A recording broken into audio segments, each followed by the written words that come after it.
I am sure that you have read articles or even watched videos of forex traders and must have come across certain words that you did not understand. Those words would have been the most common terminologies that forex traders use to refer certain things. And in this video, I'm going to tell you about the most common forex slangs and terminologies. Hello and welcome to this video. I hope each one of you is doing great. My name is Daksh and in this video I'm going to tell you about the most common forex terminologies and slangs.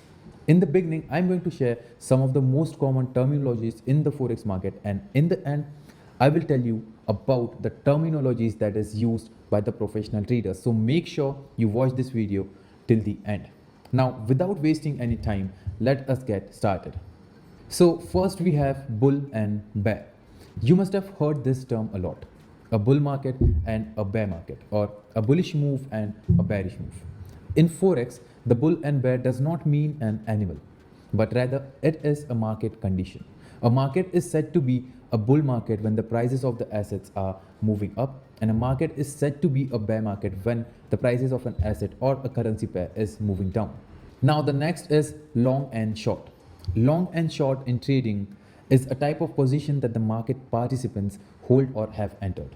So if you as a trader or as an investor have bought a currency pair in the forex market or any other asset in any other market, then you have a long position. Now, if you sell a currency or any other asset, then you are said to be, or you are said to have gone short on that asset. Like, participants that have gone short in a trade expect the price of the asset to decrease. So going short is against the conventional method of buying now and selling later, and people that are new to this market have a question as to how can one sell something which they do not own. Now the process here is that when you go short and place a sell order, your broker initiates that order by borrowing that quantity of the asset from other clients, and these are simply back end functions and we have nothing to do with it to be concerned with. Now the next we have pip, lot, leverage and spread. Now these are the most important terms in the forex market, and every forex trader should understand these terms. In this video I will just brief you with these terms but if you want to learn these in detail, then you can check out the videos, and I am adding the link to all those videos in the description down below, so make sure you check it out. So pip stands for points in percentage or price interest point.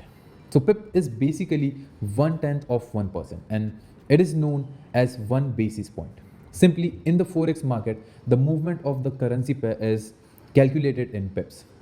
Now, a lot denotes the size or quantity of the currency pair that is being traded. Like you buy and sell milk in gallons and liters. In the same way, in forex market, you buy and sell any currency pairs in a lot, and one lot means 100,000 units. Now, the next is leverage, and leverage is basically your broker giving you a loan to trade currency pairs in the forex market. So consider that you have a $100 account and you have 100x leverage. So with 100x leverage, you can trade with $10,000. Now, this does not mean that you will have $10,000 in your account. It simply means that you can buy and sell currencies worth $10,000, or you can buy and sell currencies worth 10,000 units. Now the next is spread, and the spread is the difference between the ask price and the bid price, and it is a type of commission that the broker charge from you. Whenever you place a trade on any currency pair, you must have noticed that your trade is placed a few points above or below the entry point, and this is because of the spread. So now that you have learned about all the technical terms, let us learn about the most common slangs traders use to denote a currency or a currency pair. So the first on our list is Aussie. And Aussie is a short term for or slang used for the Australian dollar, the currency of Australia. And instead of saying AUD USD or odd USD, traders refer to as Aussie. So if someone says that he is going long on Aussie, that means that he is opening a buy trade on odd US dollars or buying Australian dollars. Now the second one is Kiwi. Now Kiwi is a short term or slang used for the New Zealand dollar and the currency of the country New Zealand. And instead of saying NZD USD or New Zealand dollar and US dollars, traders refer to as Kiwi. So if someone says that he is shorting Kiwi, this means that he is opening a sell trade on NZD USD or selling New Zealand dollars. Now the next one is Swissy, and Swissy is a short word or slang for the Swiss franc, which is the currency of Switzerland. So forex trader normally call CHF US dollars currency pair as Swissy. The next is Guppy, and the GBP JPY currency pair is also known as Guppy by some forex traders. The next is Yuppie. Yuppie is a nickname for Euro JPY currency pair, and it is just a slang that forex traders use to refer to this particular currency pair. The next one is Loony, and Loony is a slang or a nickname for the USD CAD currency pair, and it gets its name from the bird loon, which is very common in Canada, and it is engraved on the reverse side of $1 coin in Canada. Now the next one is Ninja, and the USD JPY currency pair has a nickname or slang for itself, and it is called as Ninja by forex traders. It is called Ninja because of the famous character Ninja originated in Japan. Now the next one is Channel, and the Euro GBP currency pair is known as Channel. It gets its name by merging channel and tunnel, and this is a reference to the railway underwater tunnel that connects Britain to Europe, and it is a coincidence that the tunnel was completed around the same time as Euro was launched. Now the next one is cable, and cable is a slang term for GBP USD currency pair in the forex market.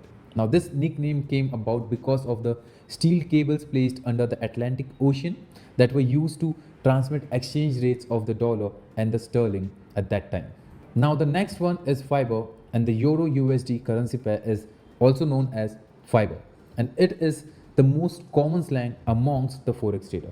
Now there are two origins for this nickname. The first is that the Euro banknotes consisted of pure cotton fibers, which made it more durable, and the second is because of the strong fiber optic cables that are found in Europe. Now the next one is greenback. Now forex trader call the US dollar greenback, and it is simply a nickname for the major currency. It is called greenback because the backs of the dollar bills were printed in green ink. The next one is quid, and quid is a slang term for the GBP currency. It is said that it gets its name from the Latin term quid pro quo, which means something for something. Now, here are some slangs used by the professional traders to represent a technical scenario, and the first one is dead cat bounce.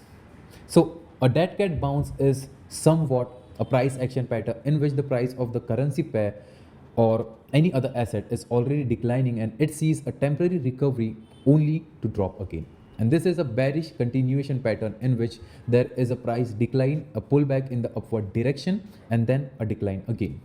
The pullback might seem like a price reversal, but it is merely a short-lived recovery, and the phrase dead cat bounce is based on the notion that even a dead cat will bounce if it falls fast and far enough. Now the next is buy the rumor and sell the news. Now buy the rumor and sell the news is a common strategy that a few traders follow, but not many are even aware of it. You must have seen that once the news is out, the price will have already increased or decreased according to what the news holds. Now this happens because traders with sophisticated tools and access to information act before the news is out in the mainstream media. It is not that they already know what the news is. Instead, they take a calculated bet and analyze things around the news and get a bias. Now, once the news is out, the reacting traders like the retail traders will jump in the trade, and at such time, the traders who already positioned themselves that were already in a trade will book profits or cut their positions and let remaining right. And therefore, the saying buy the rumor and sell the news. I hope